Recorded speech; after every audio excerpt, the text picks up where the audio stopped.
While the majority of the operating system remains the same between Red Hat Enterprise Linux 6 and Red Hat Enterprise Linux 7, there are a couple of somewhat significant differences, one or two more significant than others. You can see they've done a lot of work in terms of reliability, in terms of making sure that it's available or more easily integrated into an enterprise environment. There have been a lot of performance improvements.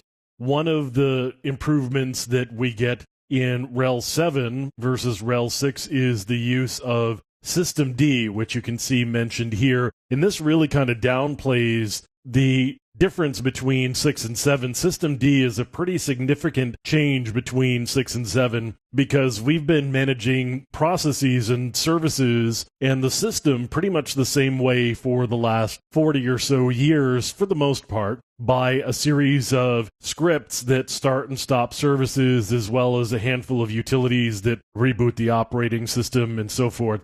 Systemd really changes all of that and makes everything available through this one system daemon, and systemctl is the control utility that is used to manage the system.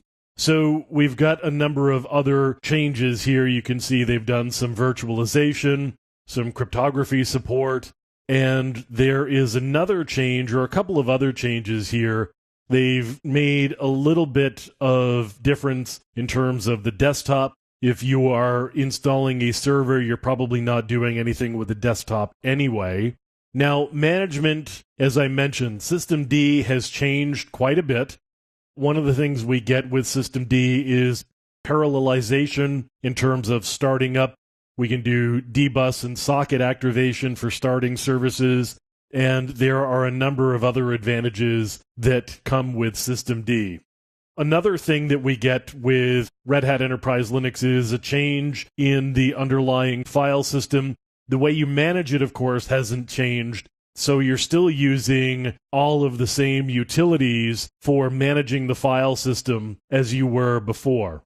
We also get firewall-d, which is a dynamic firewall, as opposed to IP tables, which is what we had before. The other change that we get with RHEL7 versus RHEL6 is an upgrade to grub2. Now, grub2 has changed slightly the way that we manage it. There are still configuration files that are in place. Some of them are still the same. We use a slightly different mechanism for managing the boot process with grub2 that we did with the previous version of grub. So that's a handful of the changes that you will see between RHEL6 and RHEL7. The majority of them are under the hood, but there are a couple of significant changes in terms of how you would manage RHEL7 versus RHEL6.